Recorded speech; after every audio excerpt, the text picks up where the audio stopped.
আল্লাহ ১৫০০ বছর আগে তথ্য দিলেন, যেটা বিজ্ঞান ১৫০০ বছর পর তা স্বীকার করছে। দেখেন এখানে আল্লাহ আবার বিজ্ঞানের চরম তথ্য দিয়ে দিলেন। আল্লাহ বললেন আমি আঙ্গুলের মাথাগুলোকে সমান করে দিব হাসর ময়দানে। এটা কেন বললেন আল্লাহ? তার কারণ একজন মানুষের সবচেয়ে বড় আইডেন্টিটি হচ্ছে এই আঙ্গুলের ছাপ। হাসর ময়দানে প্রতিটা মানুষ যেন আলাদা পরিচয় উঠে, এই জন্য আঙ্গুলের ছাপকে আল্লাহ স্পষ্ট ভাবে কোরআনে উল্লেখ করেছেন। আমি মানুষটাকে শুধু জিন্দা করব তাই নয়, তার আঙ্গুলের ছাপের রেখ গুলো যেমন ছিল ওই রকম থাকবে, আঙ্গুলের মাথাগুলোকেও আমি আল্লাহ সুবিন্যস্ত করে দেব হাসর ময়দানে। বলেন সুবহানাল্লাহ। দেখেন বিজ্ঞান তো আইডেন্টিফাই করার জন্য মানুষকে পাসপোর্ট বের করলো, তারপর আইডি কার্ড, ঠিক কিনা, তারপর ছবি, সবকিছুর পর আপনারা যারা বিদেশ সফর করছেন দেখছেন ইমিগ্রেশনে এন্ট্রি করার সময় আঙ্গুলের ছাপ, এটা শেষ। কথা বলে না, ইমিগ্রেশন অফিসার আপনার পাসপোর্ট দেখবে, কম্পিউটারে আপনার তথ্য মিলাবে, তারপর আপনার ছবি তুলবে, শেষে আপনাকে মনিটরের মধ্যে বলবে আপনি এখানে ছাপ দেন। কি দেন? বাস আঙ্গুলের ছাপ নিয়ে আপনাকে বের করে দিবে, যান। আবার যে দেশে আপনি নামবেন ইমিগ্রেশন ক্রস করার সময় আবার আপনার ছবি নিবে, ছবি মিলাবে, পাসপোর্ট দেখবে, সিল মারবে, শেষে আঙ্গুলের ছাপ। তো বিজ্ঞান যত কিছুই করুক কোরআন একটাই নিতে বাধ্য হয়েছে, শেষ আইডেন্টিটি কি? জোরে বলেন। হাসর আইডেন্টিটি কি হবে? সুবহানাল্লাহ। ৭০০ কোটি মানুষের ৭০০ কোটি আঙ্গুলের ৭০০ কোটি রকম ছাপ। সুবহানাল্লাহ। ইমাম গাজ্জালি তার কিতাবে লিখেছেন মাথাটাকে আল্লাহ ৫৪টা ভাগে ভাগ করছেন। মাথার যে করটি, চারা বলেন আপনারা, হ্যাঁ, কত ভাগ? ৫৪টা টুকরা। কেন? আল্লাহ জানেন মানুষ হরতাল করবে, পিকেটিং করবে, মারামারি করবে। এটা যদি বেলের মতো এক টুকরা হইতে এক বাড়িতে ডান্ডি পটাশ শেষ, ঠিক না? এজন্য ভাগ করছেন কয়টা? ৫৪টা। সূক্ষ্ম তন্তু বা সুতা দিয়ে সেলাই করে রাখছেন, যেখানে মাথায় বাড়ি ওই অংশ ভাঙবে, সেলাই চলবে। সুবহানাল্লাহ।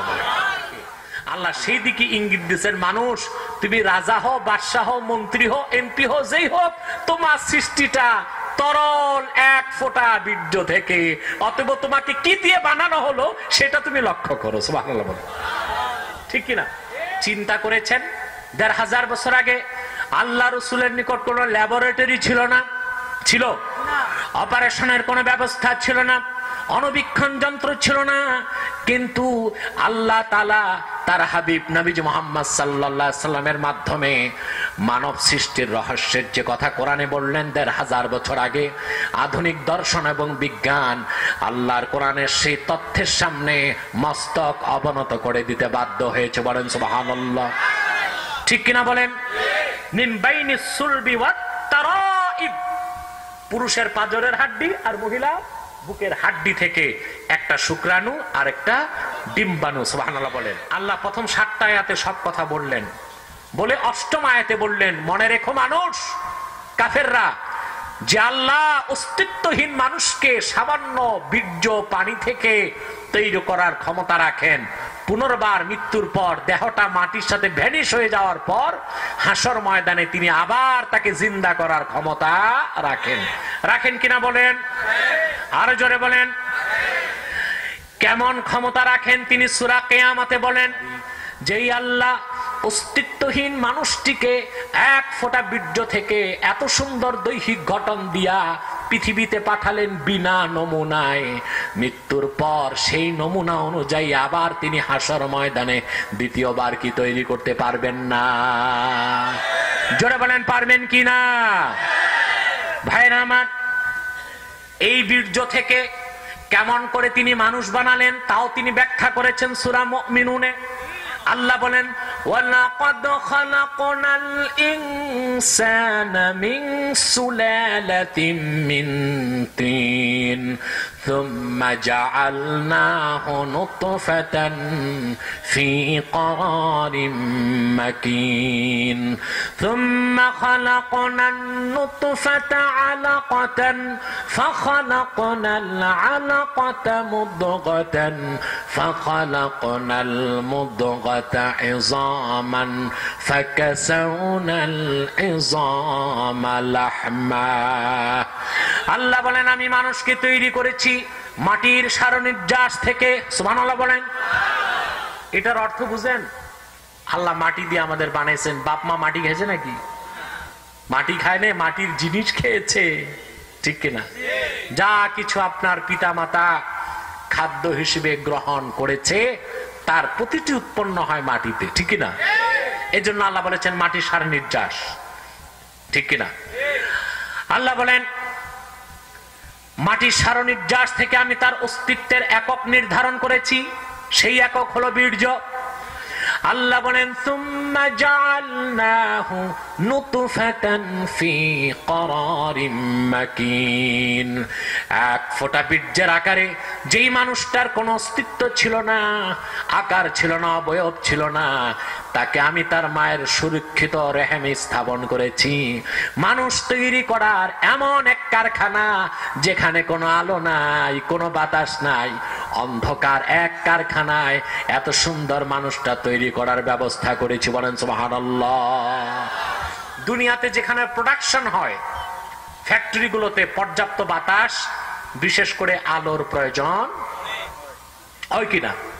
আল্লাহ মানুষ বানালেন এমন এক অন্ধকার জায়গায়, সুবহানাল্লাহ, যেখানে কোনো আলো নাই, কোনো বাতাস নাই, কিন্তু সেখানে তিনি সবচেয়ে নিখুঁত সৃষ্টিকে তৈরি করেন। মানুষের চেয়ে নিখুঁত সুন্দর কোন সৃষ্টি নাই। আল্লাহর সেরা সৃষ্টি মানুষ, আল্লাহর প্রিয় সৃষ্টি মানুষ, আল্লাহর সবচেয়ে সুন্দর সৃষ্টি মানুষ। এই নিখুঁত মানুষটাকে তিনি বানান এমন এক জায়গায় যেটা অসংখ্য প্রাচীরের ভিতরে অন্ধকার, চামড়া, চামড়ার ভিতরে গোশত, গোশতের ভিতরে আবার রেহেম, রেহেমের ভিতরে মানুষ। সুবহানাল্লাহ। তুম্মা খালাকনাল মুদগাতা ইযামা, সেই গোশতের ভিতরে আবার আমি হাড় হাড্ডি তৈরি করেছি। মাথার হাড্ডি এক রকম, হাতের হাড্ডি আরেক রকম, নাকের হাড্ডি আরেক রকম, কানের হাড্ডি আরেক রকম। সুবহানাল্লাহ বলেন। ফাকাসাউনাল ইযামা লাহমা, সেই হাড় হাড্ডির স্ট্রাকচারকে আমি গোশতের মসৃণ পোশাক দিয়ে আবৃত করে দিয়েছি। সুবহানাল্লাহ বলেন।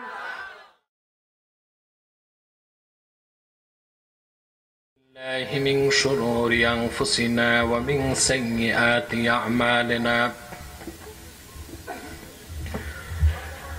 من يهده الله فلا مضل له ومن يضلله فلا هادي له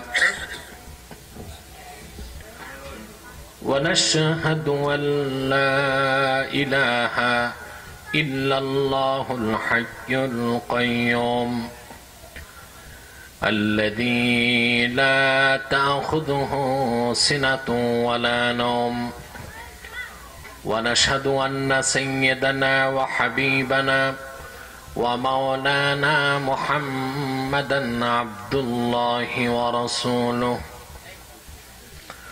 صلى الله عليه وعلى آله وصحبه وسلم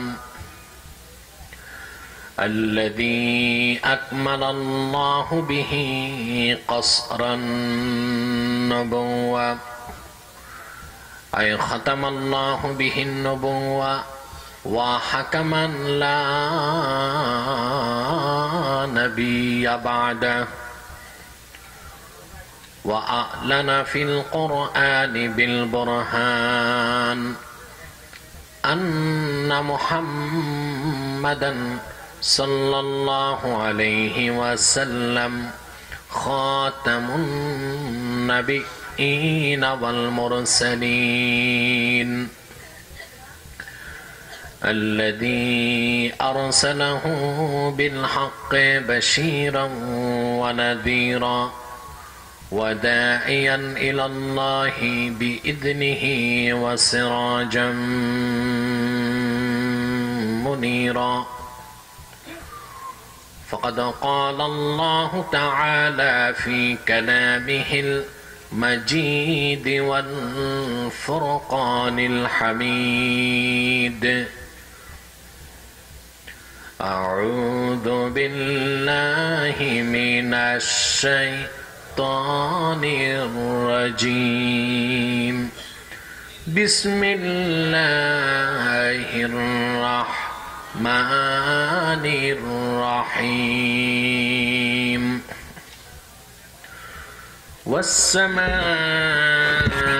والطارق وما أدراك ما الطارق النجم الثاقب إن كل نفس لما عليها حافظ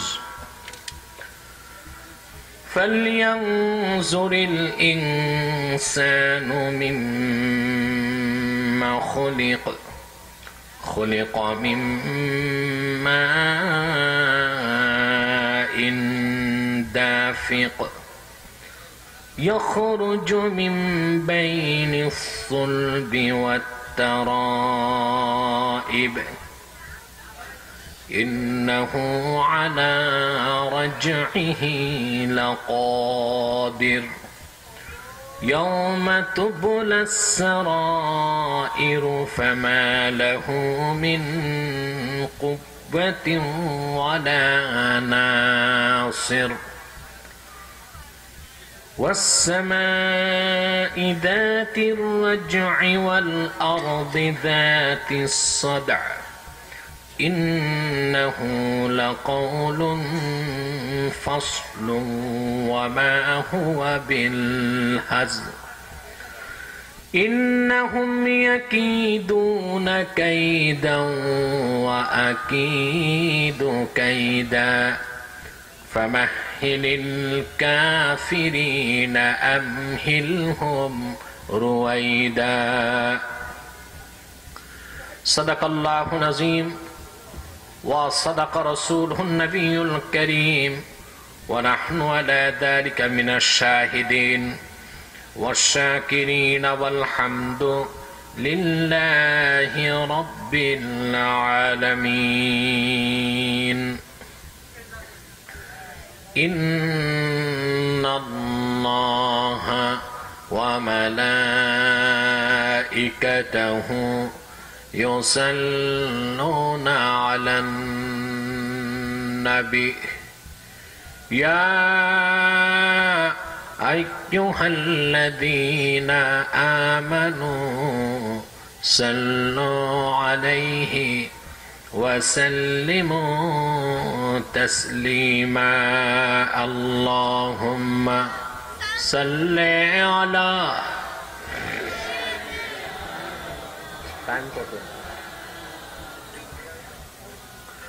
وعلى آل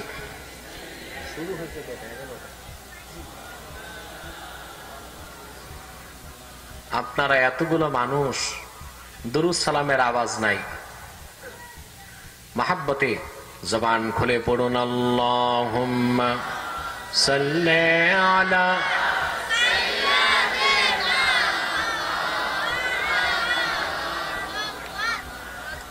وعلى آل سيدنا مولانا محمد मेरा दिल तड़प रहा है मेरा जल रहा है सीना ये दवा वही मिलेगी मुझे ले चलो मदीना अल्लाहुम्मा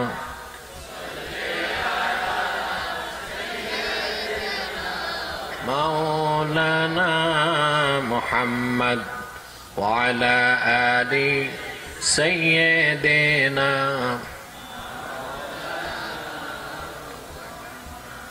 मदीना मदीना मोमिनों की गुनगुना है दीदारे मदीना आशिकों की तमन्ना है अल्लाहुम्मा ठीक আছে হাত ধরো না ছড়ায় দাও এখান থেকে وعلى آل سيدنا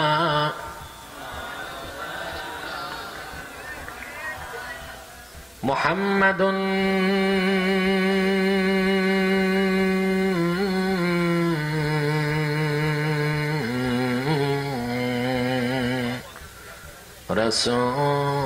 রাসূলুল্লাহ সাল্লাল্লাহু আলাইহি ওয়াসাল্লাম খাতামাল্লাহু বিহিন নবুওয়া ওয়া হাকামান লা নবিয়্যা বা'দাহু বালাগাল উলা বিকামালিহি কাশাফাদ দুজা বিজামালিহি হাসুনাত জামিউ খিসালিহি সাল্লু আলাইহি ওয়া আলিহি।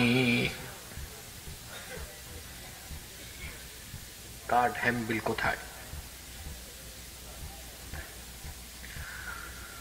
আইলপাড়া, নতুন আইলপাড়া, উত্তর হাজীগঞ্জ যুব সমাজের সমন্বিত উদ্যোগে আয়োজিত সুমহান পবিত্র ঈদে মিলাদুন নবী সাল্লাল্লাহু আলাইহি সাল্লাম উপলক্ষে 13তম বার্ষিক তাফসীরুল কোরআন মাহফিলের সম্মানিত সভাপতি,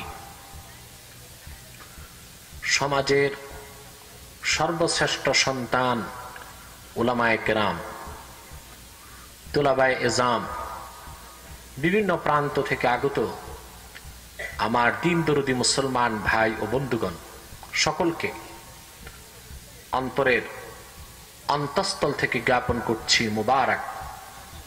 সবটুকুন শুকরিয়া আল্লাহ সুবহানাহু ওয়া তাআলার জন্য, যিনি আমাদেরকে চরম ব্যস্ততার মধ্যেও একটি মূল্যবান সময় আল্লাহ তার জিকির ও তার দ্বীনের ফিকির করার জন্য তৌফিক দান করেছেন। সেজন্য আমরা সকলে একবার অবনত চিত্তে হৃদয়ের আবেগ অনুভূতি উজাড় করে সমবেত কণ্ঠে বলি আলহামদুলিল্লাহ। বেশুমার তার অনেক অনেক অনেক বেশি দরুদ ও সালাম আল্লাহর সৃষ্টির প্রধান আকর্ষণ, বিশ্ব সভার সভাপতি, সকল নবী রাসূলগণের মাথার মুকুট, শামসুল হিদায়াত, বদরুদ্দুজা, সৈয়দুস সাকানাইন, ইমামুল মুরসালিন, খাতামুন নবিয়্যিন ওয়াল মুরসালিন, আফতাবে নবুওয়াত, শাহনশাহে রিসালাত, সরকারে দো জাহাं, সুলতানুল মদিনা, নবিয়ুল আম্বিয়া, হুজুরে আকরম, নূরে মুজাসসাম, নূরুন আলা নূর, সয়্যিদিনা হাবিবিনা শফিঈনা মাওলানা মুহাম্মদ সাল্লাল্লাহু আলাইহি ওয়াসাল্লামের উপর আল্লাহ জাল্লা যিকরুহু, যাকে আজ থেকে ১৫০০ বছর আগে প্রেরণ করেছেন সর্বশ্রেষ্ঠ ও সর্বশেষ নবী ও রাসূল হিসেবে, যার পরে আজ পর্যন্ত পৃথিবীতে অবশ্যই কোন প্রকার নবী কিংবা রাসূল অবশ্যই আসে নাই, অবশ্যই এখনো নাই, অবশ্যই কিয়ামত পর্যন্ত আসবে না। সম্মানিত সুধী, আমরা সন্ধ্যার পর থেকে মূল্যবান বক্তব্য ধারাবাহিকভাবে শুনে আসছি। আলহামদুলিল্লাহ, জবান খুলে বলেন আলহামদুলিল্লাহ। বিদায় লগ্নে খুব কম সময়ের জন্য আমি বসেছি। আমার আলোচনা বক্তব্য সরাসরি বা সোশ্যাল মিডিয়াতে সবসময় আপনারা শোনেন, সেজন্য আমি এলাকার প্রোগ্রামে অন্যদেরকে সুযোগ করে দেই, তারা যেন বেশি বেশি কথা বলে আপনাদের খেদমত করার সুযোগ পায়। সম্মানিত সুধী, কোরআন কারীম থেকে ৩০তম পারা থেকে একটি পূর্ণাঙ্গ সূরা আমি আপনাদের সামনে তেলাওয়াত করেছি। সূরাতুত তারিক। কি নাম? জোরে বলেন। প্রায় সূরাটিতে আল্লাহ তাআলা 17টি আয়াত নাজিল করেছেন। কতটি? এক এক আয়াতে 10 মিনিট করে কথা বললে প্রায় 170 মিনিট প্রয়োজন, বুঝলেন? সে ধৈর্য আপনাদের থাকবে না। সেজন্য সাবস্ট্যান্স বা সার অংশটা আমি তুলে ধরছি। ভূমিকাতে আমার ছোট্ট একটি কথা। আমরা এখানে যারা এসেছি, আসার পেছনে পার্থিব জাগতিক সামাজিক রাজনৈতিক কোনো স্বার্থ আমাদের নেই, ঠিক কিনা বলেন? আমরা যারাই এসেছি কেবলমাত্র আল্লাহ ও তার মাহবুব নূর নবী মুহাম্মদ সাল্লাল্লাহু আলাইহি ওয়াসাল্লামের রাজি ও খুশির জন্য এসেছি, ঠিক কিনা বলে? আর আমাদের এখানে আসার লক্ষ্য হলো এই কোরআন থেকে কিছু ইলম আমরা শিখব, ঠিক কিনা? কোরআন থেকে যারা ইলম শিখতে বের হয় ঘর থেকে, আল্লাহ তাদেরকে নিষ্পাপ বেগুনাহ করে বাড়িতে ফিরিয়ে নেন। খুশি হয়ে থাকলে আর একটু জোরে বলি সুবহানাল্লাহ। এটা আমার কথা নয়, রাসূলুল্লাহর হাদিস, সহিহ হাদিস, সুনান ইবনে মাজাতে এসেছে। আল্লাহর হাবিব ইরশাদ করেছেন, ইমানদার যখন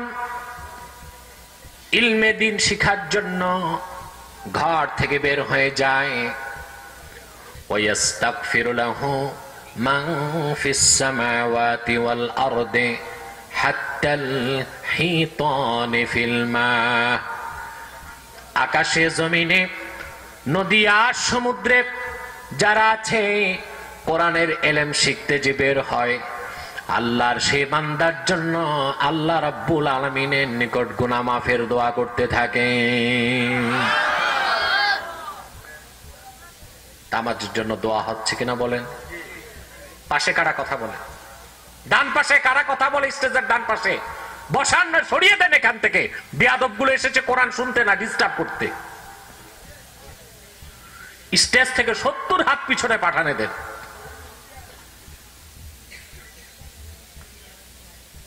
যাও তোমরা নেমে যাও, সীমানায় থাকতে দিবা নাই বেয়াদব গুলোকে। আদব নাই, তমিজ নাই, চিরকালের মূর্খ।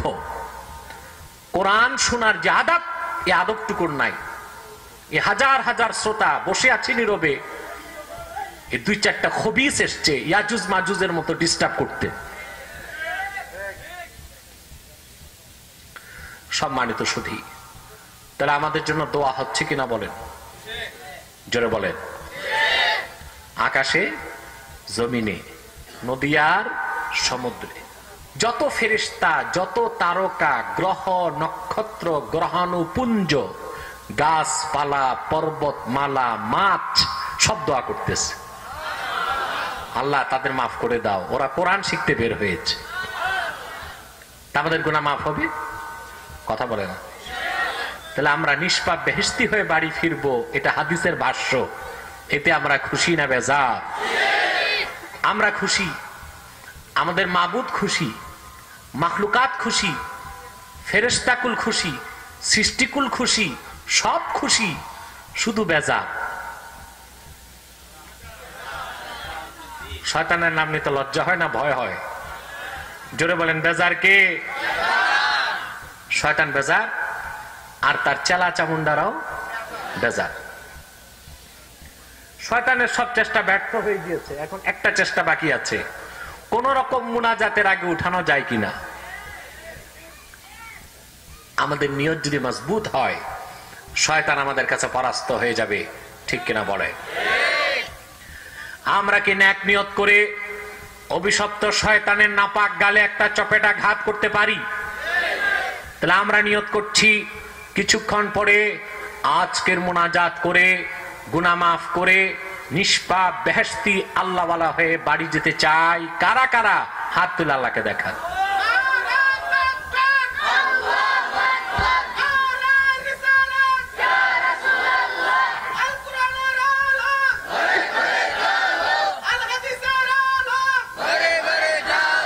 আল্লাহ কবুল করুন, আল্লাহ মঞ্জুর করুন, বলুন আল্লাহুম্মা আমিন। আমি সরাসরি মূল আলোচনায় প্রবেশ করছি, আমার সঙ্গে আপনারা তিলাওয়াত করুন যেন প্রতিটি অক্ষরে নূর আল্লাহ আমাদের সিনায় গেঁথে দেন। বলেন আল্লাহুম্মা আমিন। পড়ুন আউযু বিল্লাহি মিনাশ শাইতানির রাজীম। বিসমিল্লাহির রাহমানির রাহিম। ওয়াস-সামাই ওয়াত-তারিকি ওয়া মা আদরাকা মাত-তারিক আন-নাজমু আস-সাকিব। إن كل نفس لما عليها حافظ فلينظر الإنسان مما خلق خلق من ماء دافق يخرج من بين الصلب والترائب إنه على رجعه لقادر يوم تبلى السرائر فما له من قوة ولا ناصر والسماء ذات الرجع والأرض ذات الصدع إنه لقول فصل وما هو بالحزل إنهم يكيدون كيدا وأكيد كيدا فمهل الكافرين أمهلهم রুয়াইদা। সাদাকাল্লাহুল আযীম। পড়ুন সবাই সাদাকাল্লাহুল আযীম। ওয়া সাদাকা রাসূলুহুন নবিয়্যুল কারীম ওয়া নাহনু আলা যালিকা মিনাশ শাহিদিন ওয়াশ শাকিরিন ওয়াল হামদু লিল্লাহি রাব্বিল আলামিন। আল্লাহ তাআলা সূরাতুত তারিকে কসম করেছেন ওয়াস-সামাই ওয়াত-তারিক, শপথ আকাশের এবং সেই আকাশে রাতের বেলা যা দৃষ্টিগোচর হয়। সুবহানাল্লাহ। ওয়া মা আদরাকা মাত-তারিক। মুহাম্মদ সাল্লাল্লাহু আলাইহি ওয়াসাল্লাম, আপনি কি জানেন রাতে আকাশে কি দৃষ্টিগোচর হয়, কি দেখা যায়? আন-নাজমু আস-সাকিব আই আল কাওকাবুল মুদি, সেই তারকার যে আলো বিকিরণ করে। সুবহানাল্লাহ। আল্লাহ তারপর আল্লাহ জবাবে কাসাম হিসেবে বলেন ইন কুল্লু নাফসিন লাম্মা আলাইহা হাফিজ, প্রতিটি মানুষের নিরাপত্তার জন্য আল্লাহর পক্ষ থেকে রয়েছে নিরাপত্তা প্রহরী। বলেন সুবহানাল্লাহ। কে বলেছেন? আল্লাহ কসম করলেন আকাশের এবং রাতে সেই আকাশে যা দৃষ্টিগোচর হয়। তারেক শব্দের ব্যাখ্যায় হাফেজ ইবনে কাসির, ফখরুদ্দিন রাজি, জালাল সুয়ুতি তিনজনের তাফসীর আমি দেখেছি, তারা লিখেছেন কুল্লু আতিন লাইলান ফাহুয়া তারেক, রাতে আকাশে যাই দেখা যায় সেটা কি তারেক বলা হয়।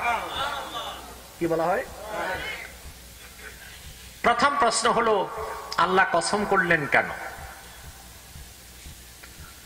আল্লাহর কথায় তো কারো সন্দেহ নাই, ঠিক কিনা? আল্লাহর প্রতিটি কথাই সত্য, চিরসত্য, মহাসত্য, ধ্রুব সত্য, সত্যের সত্য। তিনি নিজেই সত্যের স্রষ্টা। সুবহানাল্লাহ। ঠিক কিনা? তারপর তিনি কসম করলেন কেন? একমাত্র বান্দার দৃষ্টি আকর্ষণ করার জন্য। বলেন সুবহানাল্লাহ। আল্লাহ রাব্বুল আলামিন বলেন ওয়াস-সামাই ওয়াত-তারিক, কসম আকাশের এবং সেই আকাশে রাতের বেলা যা দৃষ্টিগোচর হয়। আল্লাহ বলেন ওমা আদরাকা মাত তারিক, আপনি কি জানেন সেই তারেক বা রাত্রে দৃষ্টিগোচর কি হয় আকাশে? আন-নাজমুস সাকিব, সমুজ্জ্বল তারকা।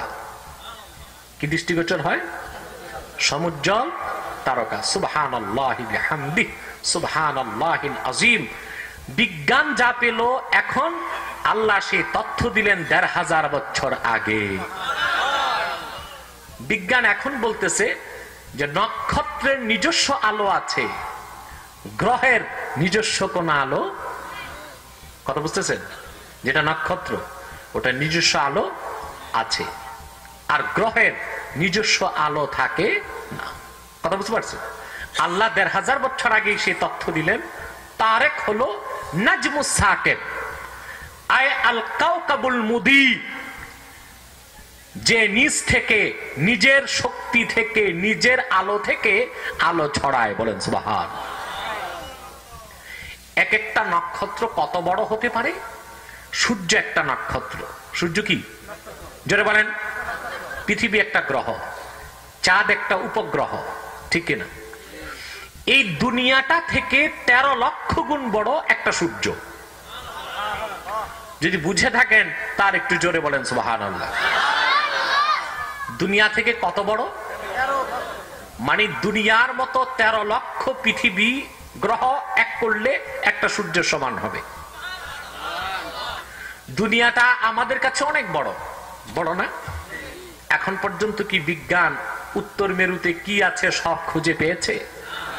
দক্ষিণ মেরুতে কি আছে সব পেয়েছে? সমুদ্রের ছোট্ট একটা জায়গা বারমুদা ট্রায়াঙ্গল, নাম শুনছেন? ওখানে এখনো প্লেন ঢুকতে পারে না, তারপরে নৌকা ঢুকতে পারে না। ওখানে কি আছে বিজ্ঞান কেন তার বাপও জানে না, ঠিক কিনা বল? বিজ্ঞান এখনো খুব লিমিটেড, তার ক্ষমতা সীমিত, ঠিক কিনা? নাসাতে বসে বিজ্ঞান ২৭ কোটি কিলোমিটার দূরে মঙ্গল গ্রহে পানি আছে কি তা দেখতে পায়, কিন্তু মালয়েশিয়া এয়ারলাইন্সের প্লেন যে কোথায় আছে এখন পর্যন্ত খুঁজে পায় নাই। পেয়েছে? চেষ্টা তো কম করে নাই। আপনারা শুনেছেন না? মাস এয়ারলাইন্স, যেটা মাস মালয়েশিয়ান এয়ারলাইন্স, তার একটা প্লেন সমুদ্রে নিখোঁজ হয়েছে। আজকে ২ বছর হয়ে যায়। ১৩০টি দেশের বিজ্ঞানী একত্রিত হয়ে ৬ মাস সাগরে, মহাসমুদ্রে তল্লাশি করলো, বিমানটিকে খুঁজেও পেল। হঠাৎ একদিন দেখলো সমুদ্রের ডাব, স্যাটেলাইটে দেখে বলল বিমানের ব্ল্যাক বক্সটা পাওয়া গেছে। বুঝেন নাই? পরে দেখে না এটা ব্ল্যাক বক্স না, এটা হচ্ছে ডাব। লম্বা একটা বাঁশ, স্যাটেলাইট থেকে দেখছে কয় ডানাটা পাওয়া গেছে। দেখেন এটা বাঁশ ছাড়া কিছুই না। বিজ্ঞান খুব সীমিত, তার ক্ষমতা সসীম। অসীমের কাছে সসীম বিজ্ঞান সব সময় মস্তক অবনত করবে, এটাই তো চিরসত্য, ঠিক কিনা বল? দুনিয়াটা আমাদের কাছে বড়, আল্লাহর কাছে কতটুকু? রাসূলুল্লাহ বলেছেন লাউ কানাতিদ দুনিয়া তা'দিলু ইনদাল্লাহি জানাহা বাউদাতিন মা সাকা কাফিরাম মিনহা শারবাতান। সারাটি দুনিয়া যদি আমার আল্লাহর নিকট একটি মশার ডানার সমানও হতো, আমার আল্লাহ রাব্বুল আলামিন কোন কাফের মুশরিক বেঈমান রাম বাম নাস্তিককে এক ঢোক পানি পান করাতেন না। সারাটা দুনিয়া আমার মাবুদ বারহাক আল্লাহর কাছে একটি মশার ডানা সমানও নয়। এই দুনিয়া থেকে ১৩ লক্ষ গুণ বড় হলো একটা নক্ষত্র সূর্য।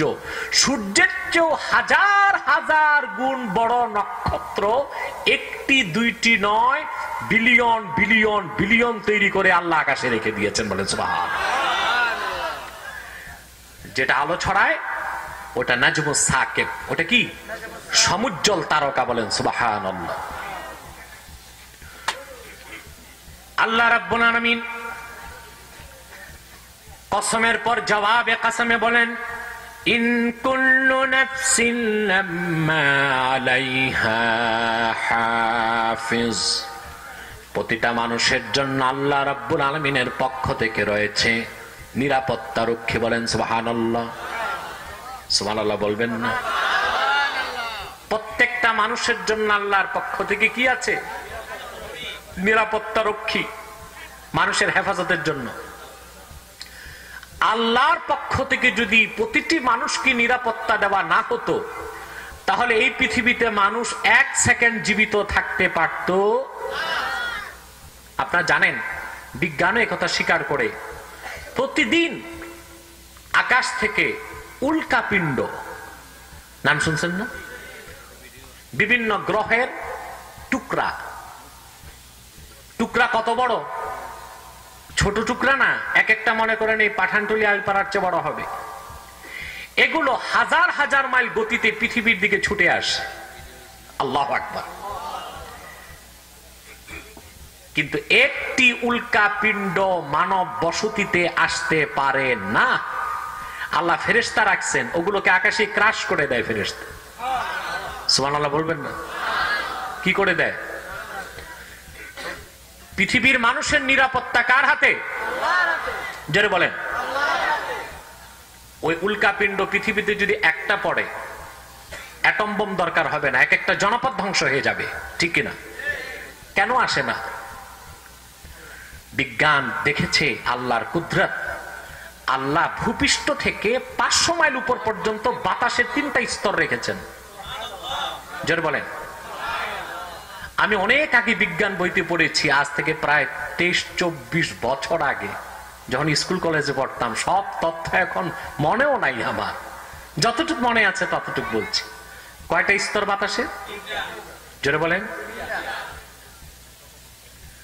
আপনার স্ট্র্যাটোস্ফিয়ার, স্ট্র্যাটোস্ফিয়ার, আয়োনোস্ফিয়ার। সুবহানাল্লাহ, মনে পড়ছে। এইটা আমি ফিজিক্সে পড়েছি প্রায় 23 থেকে 24 বছর আগে। দ্বিতীয়বার আর ওই বই খোলার সুযোগ আমার হয় নাই। কোরআনের বরকতে আমার মনে পড়ে গেছে। Stratosphere, stratosphere, ionosphere. সুবহানাল্লাহ। বিমান, হেলিকপ্টার, এগুলো স্ট্র্যাটোস্ফিয়ার পার হতে পারে। আয়োনোস্ফিয়ারে কোনো বিমান যেতে, এর জন্য বিমান সর্বোচ্চ 40,000 ফুট, হাইস্ট 47,000 ফুট উপরে উঠতে পারে। এরপর সেখানে এসে পর্যাপ্ত বাতাস পাবে না। আল্লাহ 3 স্তরে বাতাস রেখেছেন। আয়োনোস্ফিয়ারটা 500 মাইল উপরে। কত? যে কোনো উল্কাপিণ্ড, গ্রহের টুকরা আয়োনোস্ফিয়ারে আসলে ঘর্ষণে আল্লাহ আগুন ধরায় দেন। আল্লাহু আকবার বলেন। জ্বলতে জ্বলতে আসে নিচের দিকে, নিচে আসলে আবার স্ট্র্যাটোস্ফিয়ারে বাতাস তাকে ঘষে আগুন ধরায়া, জ্বালায়া, ছাই বানায় মাটিতে পাঠায় দেয়। সুবহানাল্লাহ। ঠিক না? সেজন্য আল্লাহ বলেন, ইন কুল্লু নাফসিন লাম্মা আলাইহা হাফিজ। প্রতিটি মানুষের জন্য আল্লাহ নিরাপত্তার ব্যবস্থা রেখেছেন। বলেন সুবহানাল্লাহ। তিনি যদি মানব জাতির উপর থেকে তার নিরাপত্তার চাদর উঠায় নেন, 1 সেকেন্ডের জন্য এই ভূপৃষ্ঠে কোনো মানুষ বসবাস করতে পারবে না। প্রতিটা মানুষের মাথার উপর আল্লাহ বাতাসের চাপ রেখেছেন, সেটা 27 মণ। আসলে কবরস্থান কাছে তো, শ্রোতার মধ্যে মুর্দারের সোহবত চলে আসছে, আওয়াজ নাই নাকি? মুর্দারের সোহবত আসছে, তা আওয়াজ কোথায় গেল? আওয়াজ করে বলি সুবহানাল্লাহ। কণ্ঠের জড়তা দূর করে আরেকবার বলি আলহামদুলিল্লাহ, আল্লাহু আকবার কবীরা। প্রতিটি মানুষের মাথায় বাতাসের চাপ আছে 27 মণ। কেন এটা আল্লাহ দিয়ে রাখছে? আপনারা জানেন মহাকর্ষ সব সময় টানে সব জিনিস। কি করে? সুবহানাল্লাহ। সূর্যের সাথে পৃথিবীর আকর্ষণ আছে, এই জন্যই পৃথিবী সূর্যের বলয় ছেড়ে দূরে যেতে পারে না। সূর্য তাকে টেনে রেখেছে, ঠিক কিনা? পৃথিবীতে প্রতিটা জিনিস মহাকর্ষের আকর্ষণে উপরে চলে যেত যদি আল্লাহ পাওয়ার অফ গ্রেভিটেশন না রাখতেন, মধ্যাকর্ষণ শক্তি না রাখতেন। আর মানুষ যেন মহাকর্ষের টানে উপরে না চলে যায়, প্রতিটা মানুষের উপর 27 মণ বাতাসের চাপ। সুবহানাল্লাহ বলবেন না? ওই কাজে এক ফেরেশতা আছে। আকাশের উল্কাপিণ্ডকে বাতাসে ক্রাশ করে দেওয়ার জন্য ফেরেশতা নিয়োজিত আছে। সুবহানাল্লাহ বলবেন আছে কিনা? জাওহারাতুন নাইয়ারাতে লেখক লিখেন, প্রত্যেকটি মানুষের নিরাপত্তার জন্য আল্লাহ পাক আগে পিছে 6 জন করে ফেরেশতা নিয়োজিত রেখেছেন। প্রাকৃতিক যে কোনো দুর্যোগ, যে কোনো আঘাত, যে কোনো অ্যাটাক থেকে বাঁচাবার জন্য ফেরেশতা তাকে প্রোটেকশন দেয়। মানুষ যখন ঈমানের সাথে নেক আমলে থাকে, ফেরেশতা বেশি তার কাজ করে দেয়।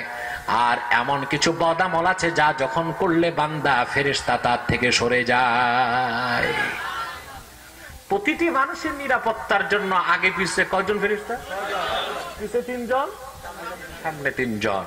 এদের কাজ যে কোনো প্রাকৃতিক দুর্যোগ, যে কোনো হামলা, যে কোনো অ্যাটাক, যে কোনো আক্রমণ থেকে আল্লাহর বান্দাকে সে রক্ষা করবে। বলেন সুবহানাল্লাহ, জোরে বলেন সুবহানাল্লাহ। তা আমাদের হেফাজত কে করেন? ফেরেশতার মাধ্যমে প্রতিটা মানুষকে আল্লাহ নিরাপত্তা দিচ্ছেন। বলেন সুবহানাল্লাহ। আমরা যখন আল্লাহ প্রদত্ত নিরাপত্তা রক্ষীকে সরায় দেই, তখনই আযাব, গজব আর বিপদ আসে। আমরা কিভাবে সরাই? ফেরেশতা সবচেয়ে কষ্ট পায় গন্ধ।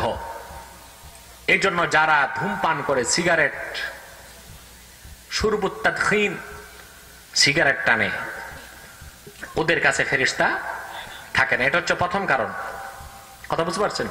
যত নেশাখোর, শরাবখোর, গাঁজা, চরস, আফিম, ভাং, ইয়াবা, বাবা, গাঁজা, এগুলো যারা খায়, ওরা আল্লাহ প্রদত্ত ফেরেশতার নিরাপত্তা থেকে বঞ্চিত হয়। কথা বুঝতে পারছেন? কারণ কিতাবের মধ্যে এসছে, ইন্নাল মালাইকাতা তাতাআযী মিম্মা ইয়াতাআযী মিনহু ইবনু আদম। ইন্নাল মালাইকাতা তাতাআযী মিম্মা ইয়াতাআযী মিনহু ইবনু আদম। মানুষ যাতে কষ্ট পায়, ফেরেশতাও তাতে কষ্ট পায়। তো সিগারেট খেলে মানুষ কষ্ট পায় কিনা? কথা বলেন। তো ফেরেশতা কষ্ট পায়। আর ফেরেশতা যেখানে কষ্ট পায় সেখানে থাকে না। তাহলে যত নেশাখোর, সিগারেটখোর, ওরা আল্লাহর প্রদত্ত নিরাপত্তা থেকে বঞ্চিত। ঠিক কিনা বলেন? সিগারেটে মানুষ খুব কষ্ট পায়। আমি দেখেছি যারা চেইন স্মোকার, একটার পিছে একটা ধরায়, আছে না? এদের মুখ থেকে বাচ্চাদের পেশাবের গন্ধ আসে। এদের বউ কেমন করে এদের সাথে সংসার করে সেটাই বুঝে পাই না। উৎকট গন্ধ। যখন আমাদের সাথে দেখা করতে আসে, তো কুলি করে লেবেন চুষতে চুষতে আসে, তখন ওই সিগারেটের নিকোটিনের গন্ধ আর লেবেন চোষ, এটার গন্ধ কম্বাইন্ড হয়ে আরো বিশ্রী গন্ধ বের হয়। কথা বলেন। এটা এতটাই এনভায়রনমেন্ট পলিউশনের জন্য সিগারেট এতটাই দায়ী যে গভর্নমেন্ট বাংলাদেশের আইন করেছিল, প্রকাশ্যে সিগারেট পান করলে 50 টাকা জরিমানা। শুনছিলেন আপনারা? অবশ্য সেই আইন এখন সচিবালয়ের ফ্রিজে আছে। কোথায় আছে? এই আইন কেউ মানে না এখন দেশে, পুলিশও মানে না। ঠিক কিনা? আমার একটা কৌতুক জানা আছে। এক রিক্সাওয়ালা, ওরা তো আইনের খবর নাই, ঠিক কিনা? সংসারের বোঝা টানতে তো জীবন শেষ। রিক্সা টিক্সা জমা দিয়ে গুলিস্তান দাঁড়িয়ে পেশাব করছে আর এক হাতে সিগারেট টানতেছে। একসাথে দুই কাজ, ইনপুট এন্ড আউটপুট। পুলিশ যে পিছন দিক দিয়ে ধরছে, পুলিশের মুখ তো খারাপ। হারামজাদা, তুই জানোস না আইন হয়েছে 50 টাকা ফাইন সিগারেট খাইলে প্রকাশ্যে? রিক্সাওয়ালারও তো মুখ খারাপ, সেও দিচ্ছে এক গালি।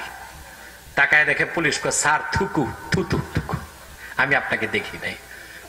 যাক তুই সিগারেট পান করলি প্রকাশ্যে, তোর 50 টাকা ফাইন। স্যার টাকা পয়সা সব জমা রেখে বের হয়েছি, টাকা পয়সা নাই, এখন মারতে পারেন, টাকা দিতে পারবো না। কত ঠিক আছে, 5 টাকা আমারই দে। স্যার 5 টাকাও নাই। কি আছে? স্যার আকিস বিড়ি আছে, পুরা প্যাকেট পুলিশ নিছে। স্যার পুরাটা নিলে আমি রাতে খাবো কি? একটা নেন। একটাই নিছে। কত ম্যাচ দে সিগারেট ধরাই। স্যার ম্যাচ নেই, আমারটার থেকে ধরান। চিন্তা করছেন, আইন প্রণেতা আর আইন গ্রহীতা এক কাতারে সামিল হয়ে গেছে। বাংলাদেশে আইন হয় ঠিক, তার ব্যবহার এবং প্রয়োগ হয় না। সেজন্যই এদেশে আইনও প্রণয়ন হচ্ছে, প্রশাসন মজবুত হচ্ছে, সন্ত্রাস, মাদকতা, অন্যায়, দুর্নীতিও সমান হারে বাড়ছে, ঠিক কিনা বলেন? তাহলে মানুষের নিরাপত্তায় নিয়োজিত ফেরেশতা সরে যায়, প্রথম কারণ কি? গন্ধ, গন্ধ, গন্ধ, বিশেষ করে যারা ধূমপান করে। 2, আরেক জায়গায় ফেরেশতা যেতে চায় না যেখানে কুকুর থাকবে কিংবা ছবি থাকবে। এটা হাদিস, বুখারীর হাদিস। লা তাদখুলুল মালাইকাতু বাইতান ফীহি কালবুন আও তাসাবির ওয়া ফি রিওয়ায়াতিন সুওয়ার। যে ঘরে কুকুর থাকবে কিংবা ছবি থাকবে সেই ঘরে ফেরেশতা প্রবেশ করবে না। এখন আপনারা আপনাদের ঘরগুলোতে প্রচুর ছবি রাখেন। এখন তো সব শিক্ষা প্রতিষ্ঠানে বাধ্যতামূলক ছবি রাখতেই হবে। কথা বলেন, ছবি না রাখলে রেজিস্ট্রেশন বাদ, প্রিন্সিপালের চাকরি বাদ। বাধ্য হয়ে আলিয়া মাদ্রাসার শিক্ষকরা মাথার উপর বড় বড় ছবি টাঙ্গায় বসে যাচ্ছে। কথা বলেন, তো ছবি টাঙ্গালেন, ফেরেশতা ভাগাইলেন। কথা বলেন। আবার অনেকের বাড়িতে দেখা যায় কুকুর, কুত্তা। যারা গরিব ওরা বাংলাদেশের তা রাখে, সরাইলের কুত্তা। যেগুলো একটু হারাম পয়সা আছে ওটা বিলাতি কুত্তা আনে। মিয়া কুত্তা তো কুত্তাই, ওইটা আমেরিকার হোক আর বিলাতের হোক আর সরাইলের হোক। কথা বলেন। কুত্তা পালতে পালতে বাংলাদেশের কিছু এলিট পার্সন, অ্যারিস্টোক্র্যাট সিটিজেন আছে না কিছু, ওরা কুত্তার মতো হয়ে গেছে। নিজের কোলের বাচ্চাটা দেয় গাড়িতে, বুয়ার হাতে, আর কুত্তাটা কোলে নিয়ে গাড়িতে বসে। কথা বলেন, কোথায় গেছে মানুষ? তোমার পালতেই হয়, ভালো জিনিস পালো, বিড়াল পালো, ঠিক কিনা? বকরি পালো। মহাত্মা গান্ধীর মতো মানুষ দুনিয়ার যেখানে গেছে বকরি নিয়ে গেছে। ছাগল, সবসময় ছাগল রাখতো মহাত্মা গান্ধী, জানেন আপনারা? জানেন না? মহাত্মা গান্ধী দুনিয়ার যেখানে গেছে ছাগল নিয়ে গেছে। প্লেনে ছাগলের টিকিট থাকতো একটা। হাসেন কেন? এটা বাস্তব কথা। যতবার লন্ডন গেছে মহাত্মা গান্ধী তার বউ নেয় নাই, ছাগল নিছে। যখন দেশ ভাগের আগে কলকাতাতে রায়ট চলছিল, তখন বাংলাদেশও রায়ট শুরু হয়েছিল। রায়ট থামাবার জন্য মহাত্মা গান্ধী বাংলাদেশে এসেছিল, নোয়াখালীতে। কথা বুঝতেছে? ওখানে এসে আবার এক হিন্দু মহিলার প্রেমে পড়ে 2 মাস তিনি এখানেই থাকলেন। ঘুরতে ঘুরতে গেলেন ফেনীতে, বুঝেন নাই? ওখানে যাওয়ার পর বাংলাদেশের এক চোর এ ছাগল চুরি করে নিয়ে গেছে। সেই থেকে জায়গার নাম হয়ে গেল ছাগল নাইয়া। আমি বলবো মহাত্মা গান্ধীর মতো একটা অমুসলিম মুশরিক ছাগল ভালোবাসছে, আর তথাকথিত মুসলমান কুত্তা ভালোবাসতেছে, ঠিক কিনা বলে? এই কুকুর আর ছবি যতদিন আমাদের দফতরে থাকবে, আমাদের বাড়িতে, আমাদের ঘরে, আমাদের প্রতিষ্ঠানে থাকবে, রহমতের ফেরেশতা আসবে না, রহমত আসবে না, বরকত হবে না, ঠিক কিনা বলে? কথা বুঝতেছেন? রহমতের ফেরেশতা আসবে না। আর যেখানে কুকুর যেখানে ছবি, যেখানে কুকুর যেখানে ছবি, ওইখানে রহমতের ফেরেশতা আসবে না। আর রহমতের ফেরেশতা যেখানে থাকবে না, রহমতও থাকবে না। রহমত যেখানে থাকবে না, ওখানে বরকত থাকতে পারে না। কথা বলেন। আমার আব্বা হুজুর রহমতুল্লাহর মুখে শুনেছিলাম, এক নাস্তিক এক আলেমকে বলছে, ঠিক আছে, ভালো বুদ্ধি পাইছি। সে তার বেডরুমে তার প্রচুর ছবি টাঙ্গায় 8-10টা কুত্তা বেঁধে দিস। তো তার মুরব্বী তাকে জিজ্ঞেস করলো, কি ব্যাপার, ঘরে এত ছবি এত কুত্তা কেন? শুনছি যেই ঘরে কুত্তা থাকে, ছবি থাকে, ফেরেশতা আসে না। তো ঘরে কুত্তা থাকবে, ছবি থাকবে, আজরাইলও আসবে না।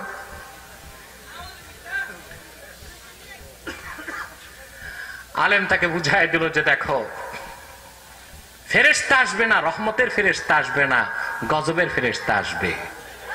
মালাকুল মউত রহমতের ফেরেশতা না, আযাবের ফেরেশতা। ঠিক কিনা বলে? তাহলে প্রতিটি মানুষের নিরাপত্তার জন্য আল্লাহর পক্ষ থেকে ফেরেশতা নিয়োজিত আছে। এই ফেরেশতার সাথে সম্পর্ক ঠিক রাখার জন্য সর্বক্ষণ আপনাকে নেক আমলে থাকতে হবে। আল্লাহ রাব্বুল আলামিন বলেন, ইন কুল্লু নাফসিন লাম্মা আলাইহা হাফিজ ফালইয়ানজুরিল ইনসানু মিম্মা খুলিক। মানুষের দেখা উচিত কোন জিনিস থেকে তাকে তৈরি করা হয়েছে। সুবহানাল্লাহ বলেন। মানুষের চিন্তা করা দরকার কোন জিনিস থেকে তাকে সৃষ্টি করা হয়েছে। আল্লাহ বলেন কোন জিনিস থেকে? খুলিকা মিন মাইন দাফিক। তার পিতামাতার প্রক্ষিপ্ত বীর্য থেকে তাকে তৈরি করা হয়েছে। ঠিক কিনা? প্রক্ষিপ্ত বীর্য থেকে। আল্লাহ কথাটি কোরআনের বিভিন্ন জায়গায় বলেছেন। একই কথা আল্লাহ সূরাতুদ দাহরে বলেন, হাল আতা আলাল ইনসানি হিনুম মিনাদ দাহরি লাম ইয়াকুন শাইআম মাযকুরা ইন্না খালাকনাল ইনসানা মিন নুতফাতিন আমশাজ نبتليه فجعلناه سميعا بصيرا। আল্লাহ রাব্বুল আলামিন বলেন, মানুষের জীবন পরিক্রমায় এমন একটি সময় কি অতিবাহিত হয় নাই যখন মানুষটি উল্লেখযোগ্য কোন বস্তু ছিল না, তার নাম ছিল না, গন্ধ ছিল না, বর্ণ ছিল না, বংশ ছিল না। আল্লাহ বলেন এ মানুষটাকে ইন্না খালাকনাল ইনসানা মিন নুতফাতিন আমশাজ। ইমাম সিয়ুতি জালালাইনে ব্যাখ্যা করেন, মিন নুতফাতিন আমশাজ আই মিন নুতফাতিল আবি ওয়াল উম্মি মিন নুতফাতিন মুখাল্লাতাইনে মিন নুতফাতিল আবি ওয়াল উম্মি। আল্লাহ বলেন আমি মানুষকে পিতা মাতার উভয়ের যৌথ মিশ্রিত বীর্য থেকে মানুষকে তৈরি করেছি। বলেন সুবহানাল্লাহ। নাবতালিহি ফাজআলনাহু সামিআম বাসীরা। সেই মানুষটিকে আমি শ্রবণ শক্তি দান করেছি, দেখার শক্তি দান করেছি, তাকে পরীক্ষা করার জন্য সে আমার প্রতি ঈমান আনে, ঈমানের পথে অগ্রসর হয় না, কুফরের পথে অগ্রসর হয়। বলেন নাউজুবিল্লাহ। মানুষকে আল্লাহ বীর্য থেকে তৈরি করেছেন, পিতার বীর্য, মায়ের বীর্য। সুবহানাল্লাহ বলেন। একই কথা আল্লাহ তাআলা সূরা কিয়ামতে বলেন, আল্লাহ বলেন আয়াহসাবুল ইনসানু আইয়ুতরাকা সুদা। মানুষ কি ভেবেছে তাকে নিরর্থক ছেড়ে দেওয়া হবে? আল্লাহ বলেন আলাম ইয়াকুন নুতফাতাম মিন মানিয়্যুমনা ثم كان علقة فخلق فسوى فجعل منه الزوجين الذكر والأنثى أليس ذلك بقادر على أن يحيي الموتى। আল্লাহ বলেন মানুষ কেমন করে পুনরুত্থান দিবসকে অস্বীকার করে। আলাম ইয়াকুন নুতফাতাম মিন মানিয়্যুমনা, সে কি তার পিতার প্রক্ষিপ্ত বীর্যের একটা ফোঁটাই ছিল না? আল্লাহ বলেন সেই ফোঁটা থেকে আমি তাকে রক্তপিণ্ডে পরিণত করেছি, হাড় হাড্ডি দিয়ে সমতা নির্ণয় করে তাকে আমি দুনিয়ায় পাঠিয়েছি। তার থেকে আবার দুইটা ধারা তৈরি করেছি, একটা পুরুষ আর একটা নারী। যেই আল্লাহ অস্তিত্বহীন মানুষটিকে এক ফোঁটা বীর্য থেকে এত সুন্দর দৈহিক গঠন দিয়া পৃথিবীতে পাঠালেন বিনা নমুনায়, মৃত্যুর পর সেই নমুনা অনুযায়ী আবার তিনি হাসর ময়দানে দ্বিতীয়বার কি তৈরি করতে পারবেন না? জোরে বলেন পারবেন কি না? ভাইরা আমার, এই বীর্য থেকে কেমন করে তিনি মানুষ বানালেন তাও তিনি ব্যাখ্যা করেছেন সূরা মুমিনুনে। আল্লাহ বলেন, ওয়ালাকাদ খালাকনাল ইনসানা মিন সুলালাতিন মিন তিন সুম্মা জাআলনাহু নুতফাতান ফি ক্বারারিম মাকিন সুম্মা খালাকনান নুতফাতা আলাকাতান ফাখালাকনাল আলাকাতা মুদগাতান ফাখালাকনাল মুদগাতা ইযামান ফাকাসাউনাল ইযামা লাহমা। আল্লাহ বলেন, আমি মানুষকে তৈরি করেছি মাটির সারনির্যাস থেকে। সুবহানাল্লাহ বলেন। এটার অর্থ বুঝেন? আল্লাহ মাটি দিয়ে আমাদের বানাইছেন। বাপ মা মাটি খেয়েছে নাকি? মাটি খায় না, মাটির জিনিস খেয়েছে, ঠিক কিনা? যা কিছু আপনার পিতা মাতা খাদ্য হিসেবে গ্রহণ করেছে তার প্রতিটি উৎপন্ন হয় মাটিতে, ঠিক কিনা? এই জন্য আল্লাহ বলেছেন মাটির সারনির্যাস, ঠিক কিনা? আল্লাহ বলেন মাটির সারনির্যাস থেকে আমি তার অস্তিত্বের একক নির্ধারণ করেছি, সেই একক হলো বীর্য। আল্লাহ বলেন, সুম্মা জাআলনাহু নুতফাতান ফি ক্বারারিম মাকিন। এক ফোঁটা বীর্যের আকারে যেই মানুষটার কোনো অস্তিত্ব ছিল না, আকার ছিল না, অবয়ব ছিল না, তাকে আমি তার মায়ের সুরক্ষিত রেহেমে স্থাপন করেছি। মানুষ তৈরি করার এমন এক কারখানা যেখানে কোনো আলো নাই, কোনো বাতাস নাই, অন্ধকার এক কারখানায় এত সুন্দর মানুষটা তৈরি করার ব্যবস্থা করেছি। বলেন সুবহানাল্লাহ। দুনিয়াতে যেখানে প্রোডাকশন হয়, ফ্যাক্টরিগুলোতে পর্যাপ্ত বাতাস, বিশেষ করে আলোর প্রয়োজন হয় কিনা? আল্লাহ মানুষ বানালেন এমন এক অন্ধকার জায়গায়, সুবহানাল্লাহ, যেখানে কোনো আলো নাই, কোনো বাতাস নাই, কিন্তু সেখানে তিনি সবচেয়ে নিখুঁত সৃষ্টিকে তৈরি করেন। মানুষের চেয়ে নিখুঁত সুন্দর কোন সৃষ্টি নাই। আল্লাহর সেরা সৃষ্টি মানুষ, আল্লাহর প্রিয় সৃষ্টি মানুষ, আল্লাহর সবচেয়ে সুন্দর সৃষ্টি মানুষ। এই নিখুঁত মানুষটাকে তিনি বানান এমন এক জায়গায় যেটা অসংখ্য প্রাচীরের ভিতরে অন্ধকার, চামড়া, চামড়ার ভিতরে গোশত, গোশতের ভিতরে আবার রেহেম, রেহেমের ভিতরে মানুষ। সুবহানাল্লাহ। অঙ্গ, আপনি ঘুমায় নাকি? ঘুমান। অঙ্গ প্রত্যঙ্গ সেটিং এ কোনো ভুল হয়? দেখছেন কোন সময় নাক পিছনে গেছে, চোখ দুটা বগলের নিচে, কথা বলে না, মুখটা নাভির উপরে, তাহলে আপনি কি সমস্যায় পড়তেন? হ্যাঁ, খাদ্য নিয়ে আগে পিছনে বগল তুলে দেখতেন কি, নাকে নিয়ে শুনতেন কি, ঠিক কিনা? নাভির নিচে ভরতেন, কোন সেটিং এ তার ভুল নাই। সুবহানাল্লাহ। আল্লাহ বলেন, সুম্মা জাআলনাহু নুতফাতান ফি ক্বারারিম মাকিন সুম্মা খালাকনান নুতফাতা আলাকা। আল্লাহ বলেন আমি 40 দিন পর সেই বীর্যটাকে রক্তপিণ্ডে পরিণত করেছি। বলেন সুবহানাল্লাহ। সুম্মা খালাকনাল আলাকাতা মুদগাহ। আবার সেই গোশত রক্তপিণ্ডকে 40 দিন পরে আমি গোশতপিণ্ডে পরিণত করেছি। সুম্মা খালাকনাল মুদগাতা ইযামা। সেই গোশতের ভিতরে আবার আমি হাড় হাড্ডি তৈরি করেছি। মাথার হাড্ডি একরকম, হাতের হাড্ডি আরেক রকম, নাকের হাড্ডি আরেক রকম, কানের হাড্ডি আরেক রকম। সুবহানাল্লাহ বলেন। ফাকাসাউনাল ইযামা লাহমা।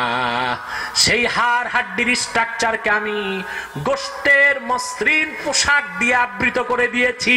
সুবহানাল্লাহ বলেন, ঠিক কিনা? ইমাম গাজ্জালি তার কিতাবে লিখেছেন, মাথাটাকে আল্লাহ 54টা ভাগে ভাগ করছেন। মাথার যে করটি চারা বলেন আপনারা, হ্যাঁ, কত ভাগ? 54টা টুকরা। কেন আল্লাহ জানেন মানুষ হরতাল করবে, পিকেটিং করবে, মারামারি করবে। এটা যদি বেলের মতো এক টুকরা হইতে এক বাড়িতে ডান্ডি পটাশ শেষ, ঠিক না? এজন্য ভাগ করছেন কয়টা? 54টা। সূক্ষ্ম তন্তু বা সুতা দিয়ে সেলাই করে রাখছেন, যেখানে মাথায় বাড়ি ওই অংশ ভাঙবে, সেলাই চলবে। সুবহানাল্লাহ, আল্লাহু আকবার কবীর। তারপরে তিনি বলেন, আমি অত্যন্ত সুন্দরভাবে অস্তিত্বহীন মানুষটিকে ধীরে ধীরে ধাপে ধাপে ক্রমে ক্রমে 10 মাস 10 দিনে পেটের মধ্যে পূর্ণতা দিলাম। সুম্মা আনশাআনাহু খালকান আখার। আল্লাহ বলেন তারপর বীর্য হিসেবে নয়, গোশতের টুকরা হিসেবে নয়, হাড্ডি হিসেবে নয়, পূর্ণাঙ্গ নতুন সৃষ্টি হিসেবে আমি তাকে দুনিয়ায় পাঠাই। ঠিক কিনা? এই পুরা মানুষটাকে তিনি তৈরি করেছেন সামান্য বীর্যের ফোঁটা থেকে। আল্লাহ সেই দিকে ইঙ্গিত দিচ্ছেন, মানুষ তুমি রাজা হও, বাদশাহ হও, মন্ত্রী হও, এমপি হও, যেই হোক, তোমার সৃষ্টিটা তরল এক ফোঁটা বীর্য থেকে। অতএব তোমাকে কি দিয়ে বানানো হলো সেটা তুমি লক্ষ্য করো। সুবহানাল্লাহ বলেন, ঠিক কিনা? আল্লাহ বলেন, আল্লাহ রাব্বুল আলামিন বলেন, ইয়াখরুজু মিন বাইনিস সুলবি ওয়াত তারাইব। সেই বীর্যটা বের হয় বাইনিস সুলবি আই সুলবির রাজুল ওয়াত তারাইবিল মারআ, পুরুষের পাজরের হাড্ডি থেকে আর মহিলাদের 2 স্তনের মাঝখানে বুকের হাড্ডি থেকে। বলেন সুবহানাল্লাহ। আল্লাহ 1500 বছর আগে তথ্য দিলেন, যেটা বিজ্ঞান 1500 বছর পরটা স্বীকার করছে। পুরুষের যেটা ওটা স্পার্ম, মহিলারটা ওভাম, যেটা বাংলায় বলা হয় শুক্রাণু আর ডিম্বাণু। সুবহানাল্লাহ বলেন, শুক্রাণু এবং ডিম্বাণু, এই দুইটার মিশ্রণ ছাড়া মানুষ হতে পারে না। পুরুষেরটা বের হয়, পুরুষের যেটা স্পার্ম, শুক্রাণু, এটা বের হয় তার পাজরের হাড্ডি থেকে, আল্লাহ তথ্য দিয়েছেন। আর মহিলারটা বের হয় 2 স্তনের মাঝখানে তার বুকের হাড্ডি থেকে। বলেন সুবহানাল্লাহ, জোরে বলেন সুবহানাল্লাহ। চিন্তা করেছেন 1500 বছর আগে আল্লাহ রাসূলের নিকট কোনো ল্যাবরেটরি ছিল না? ছিল? অপারেশনের কোনো ব্যবস্থা ছিল না, অণুবীক্ষণ যন্ত্র ছিল না। কিন্তু আল্লাহ তাআলা তার হাবিব নবীজি মুহাম্মদ সাল্লাল্লাহু আলাইহি সাল্লামের মাধ্যমে মানব সৃষ্টির রহস্যের যে কথা কোরআনে বললেন 1500 বছর আগে, আধুনিক দর্শন এবং বিজ্ঞান আল্লাহর কোরআনের সেই তথ্যের সামনে মস্তক অবনত করে দিতে বাধ্য হয়েছে। বলেন সুবহানাল্লাহ, ঠিক কিনা বলেন? মিন বাইনিস সুলবি ওয়াত তারাইব, পুরুষের পাজরের হাড্ডি আর মহিলা বুকের হাড্ডি থেকে একটা শুক্রাণু আর একটা ডিম্বাণু। সুবহানাল্লাহ বলেন। শুক্রাণুটা পুরুষের অংশে থাকে, ডিম্বাণু মহিলার অংশে থাকে। তারা যখন একত্রিত হয়, পুরুষের জনন কোষ, মহিলার জনন কোষ একত্রিত হয় মহিলার রেহেমে। ঠিক কিনা বলেন? আল্লাহ রাব্বুল আলামিন বলেন, আফারাআইতুম মা তুমনুন আআনতুম তাখলুকুনাহু আম নাহনুল খালিকুন। ওই পুরুষ আর মহিলা, তোমরা যে স্বামী স্ত্রী একত্রিত হও, বীর্যপাত ঘটাও, সেই সামান্য পানি বীর্য থেকে এত সুন্দর আকৃতির মানুষ তৈরি তোমরা করো না, আমি আল্লাহ রাব্বুল আলামিন করি। কে করেন? আরো জোরে বলেন, কে করে? আল্লাহ আমাদেরকে বানান, অস্তিত্বহীন থেকে তিনি আমাদের অস্তিত্ব দান করেন। তারপর তিনি বলেন, এরপর আল্লাহ বলেন, ইন্নাহু আলা রাজইহি লাকাদির। আল্লাহু আকবার। আল্লাহ তাআলা 7টা আয়াতের মধ্যে সব কথা বলে 8ম আয়াতে তিনি বলেন, আমি যেই আল্লাহ রাব্বুল আলামিন অস্তিত্বহীন মানুষটিকে বীর্যের মতো সামান্য পানি থেকে এত সুন্দর মানুষটাকে তৈরি করেন, মৃত্যুর পরে সে মানুষটার হাড় হাড্ডি গোশত চামড়া মাটিতে মিশে যাবার পর সে আল্লাহ রাব্বুল আলামিন অবশ্যই পুনর্বার হাসর ময়দানে তারে জিন্দা করার ক্ষমতা রাখেন কিনা বলেন? আওয়াজ করে বলেন, রাখেন কিনা? আল্লাহ ক্ষমতা রাখেন কিনা বলেন? আল্লাহ প্রথম 7টা আয়াতে সব কথা বললেন, বলে 8ম আয়াতে বললেন, মনে রেখো মানুষ কাফেররা, যে আল্লাহ অস্তিত্বহীন মানুষকে সামান্য বীর্য পানি থেকে তৈরি করার ক্ষমতা রাখেন, পুনর্বার মৃত্যুর পর দেহটা মাটির সাথে ভ্যানিশ হয়ে যাওয়ার পর হাসর ময়দানে তিনি আবার তাকে জিন্দা করার ক্ষমতা রাখেন। রাখেন কিনা বলেন, আরো জোরে বলেন। কেমন ক্ষমতা রাখেন তিনি সূরা কিয়ামতে বলেন, لا أقسم بيوم القيامة ولا أقسم بالنفس اللوامة أيحسب الإنسان أن لن نجمع عظامه بلى قادرين على أن نسوي بنانه। আল্লাহ রাব্বুল আলামিন, নাস্তিকরা পরকাল বিশ্বাস করে না, পরকাল অবিশ্বাসী পৃথিবীর নিকৃষ্ট জীব নাস্তিকদের থিওরিকে খণ্ডন করে সূরা কিয়ামতে আল্লাহ বলেন, লা উকসিমু বিয়াউমিল কিয়ামা, আমি কিয়ামত দিবসের কসম করছি, ওয়ালা উকসিমু বিন-নাফসিল লাওয়ামা, মানুষের নফসে লাওয়ামার কসম করছি, আয়াহসাবুল ইনসানু আল্লান নাজমা'a ইযামা আয়াযুন্নুল ইনসানু আল্লান নাজমা'a ইযামা। মানুষ কি ধারণা করে মৃত্যুর পরে তার শরীরটা যখন মাটির সাথে মিশে যাবে, হাড় হাড্ডি গুলো ছড়ায় ছিটায় যাবে, আমি আল্লাহ কিয়ামতের দিন পুনর্বার তাকে যখন সৃষ্টি করব, আমি বিক্ষিপ্ত হাড্ডি গুলোকে জমা করতে পারবো না, এটাই কি মানুষ মনে করে নাকি? শুনে রাখো মানুষ, বালা কাদিরিনা আলা আন নুসাউইয়া বানানা, আমি শুধু মানুষটাকে জিন্দা করব তাই নয়, তাই নয়, আমি তাকে যখন জিন্দা করব তার আঙ্গুলের অগ্রভাগ গুলোকে দুনিয়ায় যেমন ছিল তেমন বিন্যস্ত করে দেবার ক্ষমতাও রাখি। রাখেন কিনা আল্লাহ? দেখেন এখানে আল্লাহ আবার বিজ্ঞানের চরম তথ্য দিয়ে দিলেন। আল্লাহ বললেন, আমি আঙ্গুলের মাথাগুলোকে সমান করে দিব হাসর ময়দানে। এটা কেন বললেন আল্লাহ? তার কারণ একজন মানুষের সবচেয়ে বড় আইডেন্টিটি হচ্ছে এই আঙ্গুলের ছাপ। কথা বলেন, কথা বলেন, এটা কিনা বলেন? যদিও মানুষ এটা দেখাইলে রাগ করে, বুড়া আঙ্গুল দেখাইলে কথা বলে না, রাগ করে না, কথা বলে না।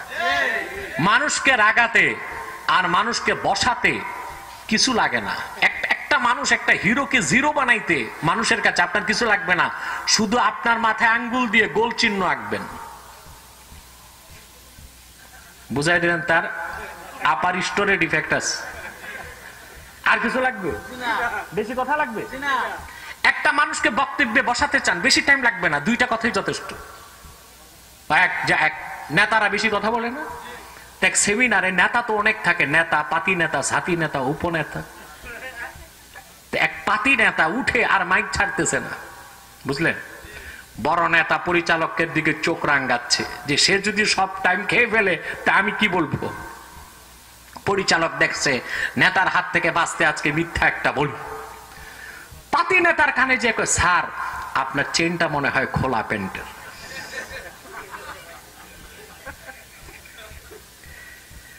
ওই বেটার আর বক্তব্য আছে, কথা বলে না, চেয়ারে বসে দেখে না চেন ঠিক আছে, তুমি মিথ্যা বললা কেন? স্যার লাগছে যেমন খোলাই ছিল। একটা মানুষকে খেপাতে আপনার বেশি জিনিস লাগবে না, শুধু বুড়া আঙ্গুল দেখাবেন, খেপে যাবে, ঠিক কিনা? এইটারে এত খেপেন, এটাই আপনার আসল আইডেন্টিটি। কোটি কোটি মানুষের মধ্যে কোন মানুষের সাথে কোন মানুষের মিল নাই, প্রতিটি মানুষের সত্তা ভিন্ন ভিন্ন। আল্লাহ কতগুলো আইডেন্টিটি রেখেছেন। প্রথম আইডেন্টিটি, চেহারা আলাদা আলাদা। এক বাপের ঘরে যদি 20 সন্তান হয় একরকম হবে না, আলাদা আলাদা, ঠিক কিনা বলেন? অথচ বিজ্ঞান বলেছে পিতা মাতা থেকে ক্রোমোজোমের মাধ্যমে চেহারা নির্ধারণ হয়, হাত পা নির্ধারণ হয়, বুঝলেন না? এই জন্য দেখবেন যেই এলাকার মানুষ বেটে সন্তানরাও হয়, যে এলাকার মানুষ লম্বা সন্তানরাও লম্বা, ঠিক কিনা? যে এলাকার মানুষ ফর্সা, সন্তানরাও ফর্সা, কালোদের সন্তান কালো। ব্যতিক্রম আমাদের বাংলাদেশে, এখানে কোনো নাই আইডেন্টি। এখানে মানে কালো, লম্বা নাক, লম্বা নাক, ছোট বোচা, কালো, সাদা, ফর্সা, আলকাতরা টাইপ, বিভিন্ন টাইপের মানুষ দেখা যায়। তার কারণ এই দেশটাকে বিদেশিরা শাসন করছে অনেকদিন, ওলন্দাজ, ঠিক কিনা, ডাচ, তারপর ইংরেজ, তারপরে আপনার পাকিস্তানি খান, কথা বলে না, অনেক জাতি শাসন করছে। ওরা এখানে আসছে, শাসন করছে, ওদের বংশ বৃদ্ধি করছে। এই জন্য এই দেশের মানুষের চেহারার কোনো মিল খুঁজে পাওয়া, এক এক রকম চেহারা। বুঝতে পারছেন কথা? এই ক্রোমোজোমের মাধ্যমে আল্লাহ তাআলা নির্ধারণ করেন নাক কেমন হবে, দাঁত কেমন হবে, মুখ কেমন হবে। সুবহানাল্লাহ, সুবহানাল্লাহ। তারপরও একই বাপের 20 সন্তান, 20 রকম চেহারা। যদি একরকম চেহারা হতো বিপদ হতো না? খুন করতে একজন, কাঠগড়ায় দাঁড়াইতো আরেকজন, ঠিক কিনা? অন্যায় করার পর বাপ ধরতো, তুমি করেছো, ও বলতো বাবা আমি করিনি, ও করছে। ও বলতো আমি তো করিনি, ও করছে। সবটা একরকম চেহারা থাকলে এই বিপদটাই ঘটতো। তো দুনিয়াতে আর দুনিয়াদারি চলতো? কথা বলে না, চলতো? আল্লাহ আইডেন্টিটি, প্রথম আইডেন্টিটি করলেন, চেহারায় কোনো মিল থাকবে না। দ্বিতীয় আইডেন্টিটি হলো কণ্ঠ আলাদা। একজন মানুষের কণ্ঠ আরেকজন যতটাই নকল করুক না কেন, আসল আর নকলের পার্থক্য মানুষ ধরতে পারবে। 3 নাম্বার সবচেয়ে বড় আইডেন্টিটি হলো আঙ্গুলের ছাপ। এটা দিয়ে আল্লাহ মানুষকে আলাদা করবেন। কারণ একই কবরস্থানে লক্ষ লক্ষ মানুষকে দাফন করা হচ্ছে, তাদের গোশত হাড্ডি সব মাটির সাথে মিশে যাবে। হাসর ময়দানে প্রতিটা মানুষ যেন আলাদা পরিচয় উঠে, এই জন্য আঙ্গুলের ছাপকে আল্লাহ স্পষ্ট ভাবে কোরআনে উল্লেখ করেছেন। আমি মানুষটাকে শুধু জিন্দা করব তাই নয়, তার আঙ্গুলের ছাপের রেখ গুলো যেমন ছিল ওই রকম থাকবে। আঙ্গুলের মাথাগুলোকেও আমি আল্লাহ সুবিন্যস্ত করে দেব হাসর ময়দানে। বলেন সুবহানাল্লাহ। দেখেন, বিজ্ঞান তো আইডেন্টিফাই করার জন্য মানুষকে পাসপোর্ট বের করলো, তারপর আইডি কার্ড, ঠিক কিনা, তারপর ছবি। সব কিছুর পর আপনারা যারা বিদেশ সফর করছেন দেখছেন, ইমিগ্রেশনে এন্ট্রি করার সময় আঙ্গুলের ছাপ, এটা শেষ। কথা বলে না? ইমিগ্রেশন অফিসার আপনার পাসপোর্ট দেখবে, কম্পিউটারে আপনার তথ্য মিলাবে, তারপর আপনার ছবি তুলবে, শেষে আপনাকে মনিটরের মধ্যে বলবে আপনি এখানে ছাপ দেন। কি দেন? বাস আঙ্গুলের ছাপ নিয়ে আপনাকে বের করে দিবে, যান। আবার যে দেশে আপনি নামবেন, ইমিগ্রেশন ক্রস করার সময় আবার আপনার ছবি নিবে, ছবি মিলাবে, পাসপোর্ট দেখবে, সিল মারবে, শেষে আঙ্গুলের ছাপ। তো বিজ্ঞান যত কিছুই করুক, কোরআনেরটাই নিতে বাধ্য হয়েছে। শেষ আইডেন্টিটি কি? জোরে বলেন। হাসর আইডেন্টিটি কি হবে? সুবহানাল্লাহ। 700 কোটি মানুষের 700 কোটি আঙ্গুলের 700 কোটি রকম ছাপ। সুবহানাল্লাহ। সেজন্য দলিল দস্তাবেজ আঙ্গুলের ছাপ এখনো লাগে। কথা বলেন। এটা কি এডিটিং করার, নকল করার কোনো সুযোগ? সিগনেচার নকল করা যায়, ঠিক না? ছবি এডিটিং করা যায়। আঙ্গুলের ছাপ এটা এক পারবেন মরা মানুষের আঙ্গুল কেটে ছাপ দিতে, ওইটারে আর সরকার কবরস্থানে যে লাশ এক জায়গায় আঙ্গুল এক জায়গায়, বুঝেন নাই কথা? ছাপ যদি নকল করতে চান তো দাফন করছে একজনের আঙ্গুল কেটে এনে ছাপ লাগাই দিবেন, ওইটা নকল হবে। সরকার আর ওই ছাপ খুঁজে পাবে? কথা বলে না। সম্মানিত সুধী, আল্লাহ বলেন আমি মানুষকে বীর্য থেকে তৈরি করেছি, ধাপে ধাপে ক্রমে ক্রমে সে মানুষটাকে পুনর্বার তাকে জিন্দা করার ক্ষমতা আমি রাখি, ঠিক কিনা বলেন?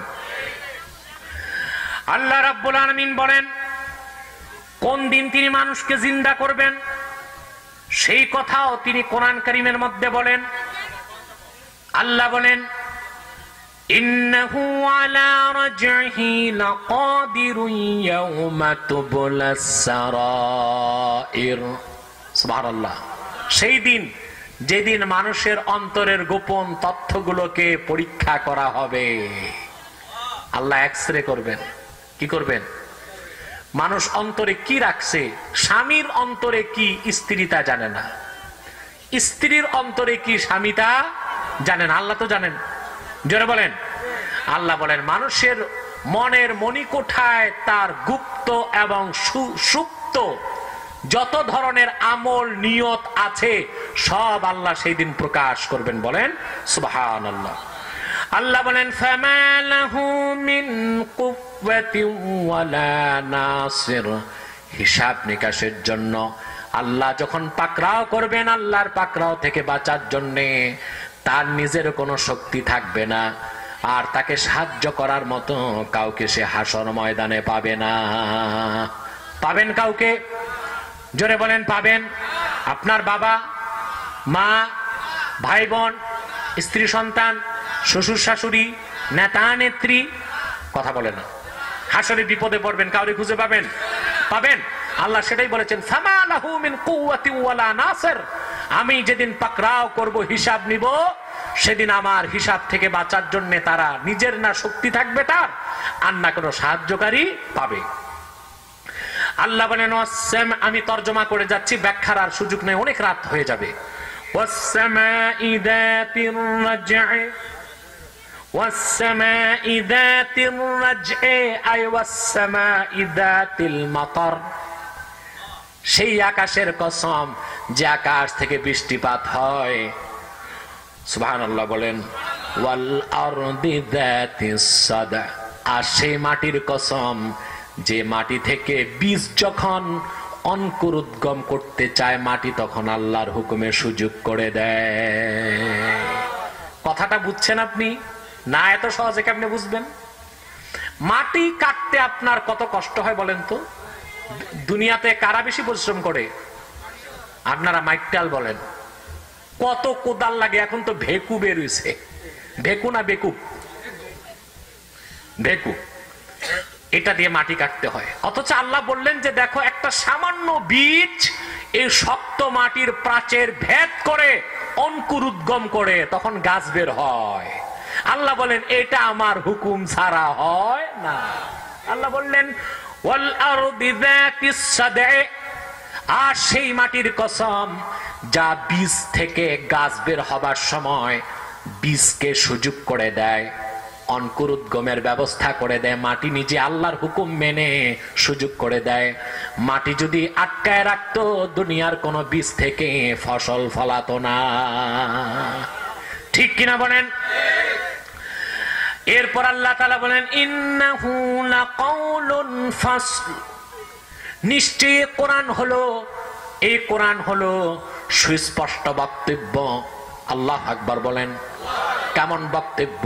ফাসলুন আইয়ুফাসসিলু বাইনাল হক্কি ওয়াল বাতিল। সত্য এবং মিথ্যাকে পার্থক্য করার জন্য এই কোরআন। ওয়া মা হুয়া বিল হাজল। বেহুদা অনর্থক অযৌক্তিক কোনো কথাই এই কোরআনে নাই।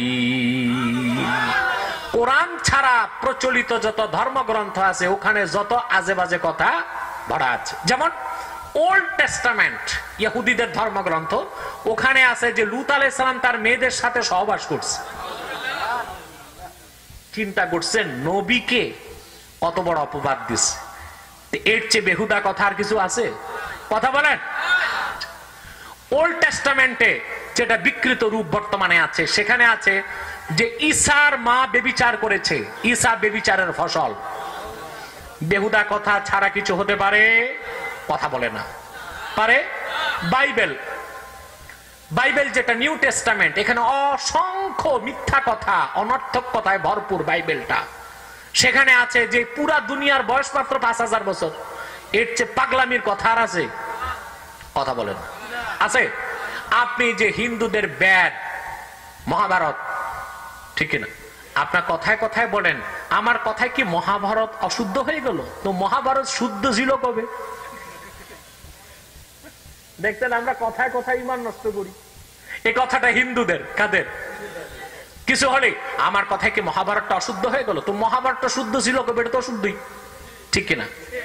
মহাভারতের মধ্যে এসছে যে নাউজুবিল্লাহ নাউজুবিল্লাহ, এত লজ্জাজনক কথা, এত লজ্জাজনক কথা যে সীতার বীর্য থেকে গঙ্গা নদীর তৈরি হয়েছে।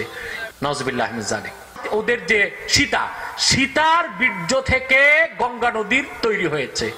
এই জন্য গঙ্গাতে ওরা ডুবায়। কি করে দেখেন না? নাঙ্গলবন্দে হ্যাঁ, সারা বছর মুসলমান পেশাব করে, আর বছরে একদিন ওরা ওই গঙ্গাতে ডুবায়া পেশাব দিয়া গোসল করে, ঠিক কিনা? এই সব আজে বাজে কথা। তারপরে আপনার এই নাঙ্গল বন্ধ, এটা ওদের ধর্মগ্রন্থে আছে যে ওদের যে রামকৃষ্ণ এবার নাঙ্গল নিয়ে বের হয়েছে, সারা দুনিয়া আড়াই প্যাচ দেওয়ার পর এখানে এসে নাঙ্গল বন্ধ হয়ে গেছে, এই জন্য এটার নাম কি নাঙ্গল বন্ধ। এই সব আনসাইন্টিফিক, আনলজিকটিক, অযৌক্তিক, অবৈজ্ঞানিক আষাঢ়ে গল্প এবং বাজে কথা দিয়া ধর্মগ্রন্থগুলো ভরপুর। একমাত্র আল্লাহ কর্তৃক আগত কিতাবে কোরআন, যেখানে কোনো বেহুদা কথা নাই, অযৌক্তিক কথা নাই, আনসাইন্টিফিক কথা নাই, সব চিরসত্য, মহাসত্য, ধ্রুব সত্য বলেন সুবহানাল্লাহ। তারপরে আল্লাহ তাআলা বলেন ইন্নাহুম ইয়াকিদুনা কাইদা, কাফের মুশরিকরা এই কোরআনের বিপক্ষে চক্রান্ত করে। চক্রান্ত তো এখনো আছে, কথা বলে না। আল্লাহ বলেন সাউন্ড তো বাড়তেছে না, আগের মতো করে দাও।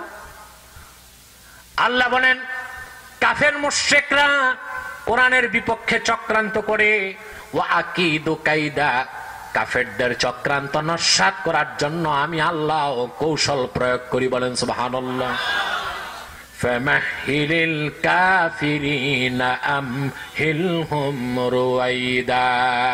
মুহাম্মদ সাল্লাল্লাহু আলাইহি ওয়াসাল্লাম, কাফেররা চক্রান্ত করছে, তাদের চক্রান্তে আপনার দৃষ্টি দেবার কোনো দরকার নাই, আপনি ছেড়ে দেন, আমি কিছু সময় তাদের সুযোগ দিব, তারপর এমন পাকড়াও করব আমার পাকড়াও থেকে কোনো কাফের বাঁচতে পারবে না, ঠিক কিনা বলেন? আল্লাহ স্পষ্ট করে দিলেন যে মুহাম্মদ সাল্লাল্লাহু আলাইহি সাল্লামের দ্বীন এবং কোরআনের বিপক্ষে চক্রান্ত ১৫০০ বছর আগে কাফেররা করেছে, তাদের চক্রান্তকে আল্লাহ নস্যাৎ করেছেন।